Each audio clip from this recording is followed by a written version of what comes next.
Hai semuanya, kenalin, nama gue Lia.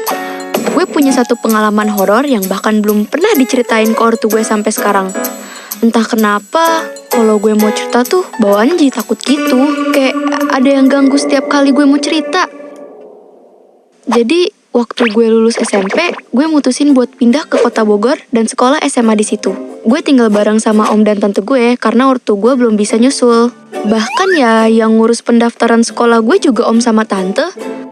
Terus, hari pertama gue masuk sekolah, banyak banget anak cewek yang mau kenalan sama gue. Tapi, cuman satu yang akrab sama gue. Sebut aja namanya Citra. Citra ini yang ngebuat gue betah di sekolah. Dia orangnya sefrekuensi gitu sama gue. Ngobrol ini itu selalu klop. Tapi minusnya dia udah punya gebetan dan gue masih jomblo adem ayem. Hehe. So, gue kadang merana aja saat itu. But it's okay, jodoh pasti akan nongol kok. Sampai suatu saat, Citra ngajak gue malam mingguan. Dan dia ngajak gue main keluar. Kampretnya, dia malah bawa gebetannya dong. Kan gue jadi obat nyamuk doang. Awalnya sih gue bengong aja, plonga-plongo ngintilin Citra mesra-mesraan. Sampai akhirnya ada satu cowok yang datang dan bikin gue terkesima. Ternyata nih cowok temen deket gebetannya Citra. Oh my god, ganteng woy. Asli, ini cowok tipe gue banget. Gue senggol deh Citra dan ngomong, ih ini tipe gue banget cuy. Namanya siapa sih? Dan langsung dijawab sama Citra kalau nih cowok namanya Erga. Entah kenapa jantung gue tuh dak-dik-duk ngeliat Erga. Semenjak pertemuan pertama itu, gak butuh waktu lama akhirnya gue bisa ngakrapin diri sama Erga. Sampai akhirnya dia nembak gue jadi pacarnya. Well, princess itu selalu dipertemukan dengan pangeran impiannya. Hehehe. BTW, Erga itu anak motor gitu loh. Dia punya klub motor. Ya agak gede-gede amat sih, tapi keren lah kalau diajak nongkrong. Next, pas libur semester 1, gue diajak night ride bareng sama pacar gue. Gak ada yang aneh, karena Citra juga ikut sama gue. Jadi ngerasa aman deh. Night ride itu tepatnya jam 1.30 alias tengah malam. Jujur, gue gak tahu tujuan cowok gue dan temennya itu mau kemana. Yang gue tahu cuma gasnya doang. Tahu-taunya mereka para anak motor ini mau ke tempat yang horor. Perasaan gue mulai gak enak dong. Setelah gue tanyain ke Erga, ternyata mereka semua itu mau konten horor di bangunan tua yang emang bener-bener udah pada roboh setengahnya. Suasananya makin gak enak. Mulai dari hembusan angin di leher gue sampai ada yang nyolek telapak tangan gue. Biar gak takut, gue berusaha untuk berpikir positif dan ngatur nafas yang mulai terasa berat. Oh iya, gue sama Citra memutuskan buat gak ikut masuk ke dalam dan tetap stay di luar bareng. Pacar gue dan pacar Citra aja yang masuk ke dalam, sama teman-teman mereka.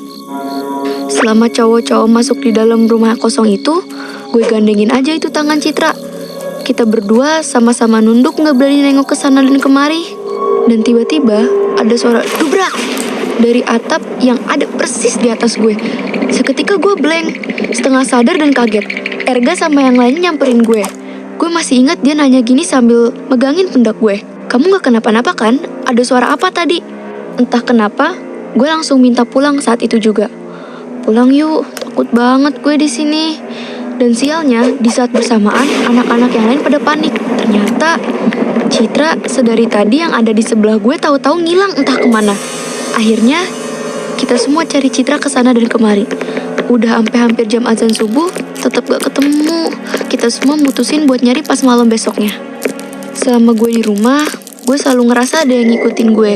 Suasana jadi aneh dan gue sering berhalusinasi yang gak jelas. Sampai tante gue negur, Lia, kenapa? Ada masalah? Cerita atuh sama tante. Gue langsung geleng-geleng kepala.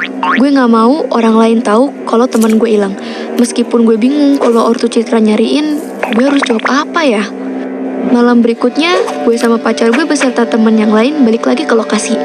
Sambil bawa air putih yang katanya udah dibacain doa di kosan pacar gue. Sialnya, entah kenapa gue ngerasa ada yang naik punggung gitu. Berat, kayak lagi ngegendong anak kecil 8 tahunan gitu loh. Untungnya, Erga nyadar kalau gue kayak kecapean gitu.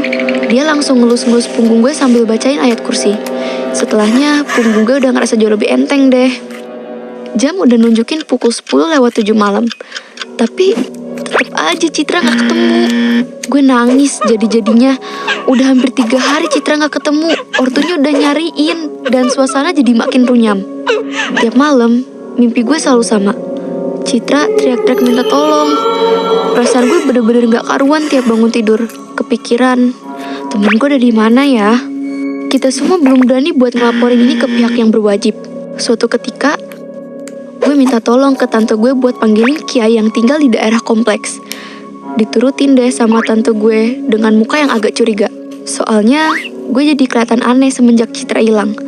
Dan datanglah kiai itu ke rumah tante gue. Langsung deh gue ceritain semua ke kiai apa yang terjadi. Terus, pak kiainya bilang ke gue, kalau selama 3 hari ini ternyata gue ditempelin sama makhluk yang tinggal di bangunan tua itu. Kaget dong gue. Jadi selama ini gue ngerasa ada yang ngikutin itu, ternyata emang bener kalau gue itu ketempelan. Kiai itu langsung bacain segala doa dan langsung ngusap kepala gue. Dan malam ini gue minta tolong ke kiai itu buat ikut ke lokasi. Minta doa supaya temen gue Citra cepet ketemu. Kasian mak dan bapaknya gak tahu kabar anaknya. Kiainya mengangguk menyetujui. Malamnya gue balik ke lokasi. Kali ini cuma gue, Erga, kakaknya Citra, dan ortunya. Kiai langsung berusaha berkomunikasi dengan makhluk di rumah kosong ini. Gue yang dari tadi cuma berdoa supaya malam ini Citra ketemu, merinding, ketakutan jadi satu. Pikiran gue kosong sampai gue kerasukan makhluk halus.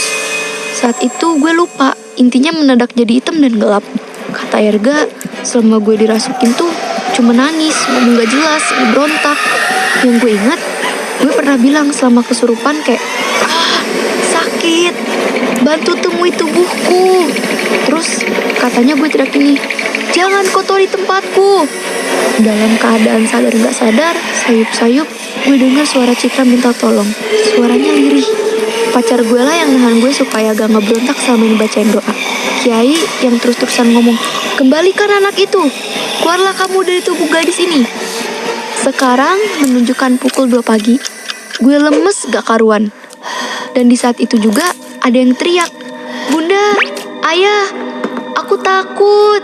Gue sadar kalau itu suara Citra. Lari deh gue masuk ke dalam bangunan. Ternyata bener aja Citra lagi duduk sambil nangis. Gue langsung pegang tangannya, gue ceritain semua yang terjadi selama beberapa hari ini. Anehnya, Citra bilang kalau dia gak ngerasa ada beberapa hari, baru aja sejam katanya. Dan ternyata si Citra ini lagi datang bulan. Setelah kejadian ini, gue gak mau lagi balik ke sana. Gue mutusin untuk pulang ke kampung selama liburan dan diantar sama pacar gue.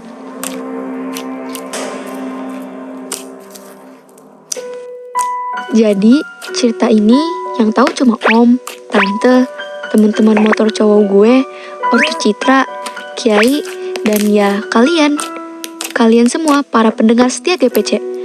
Kalau boleh saran, jangan pernah deh nekat datang buat iseng ke tempat yang gak kalian ketahui. Apalagi tempat kosong yang udah lama gak dihuni. Ya kalau lu pulang selamat. Kalau kayak gue sama temen gue gimana? Kan bahaya. Udahlah, kalian gak usah ngonten horor-horor gak jelas lagi. Kayak gak bermanfaat juga lagian. Yang ada cuma resiko. Ya meskipun cowok gue dan teman-temannya masih nekat konten lagi, tapi gue memutuskan untuk putus sama dia karena kita udah beda pandangan.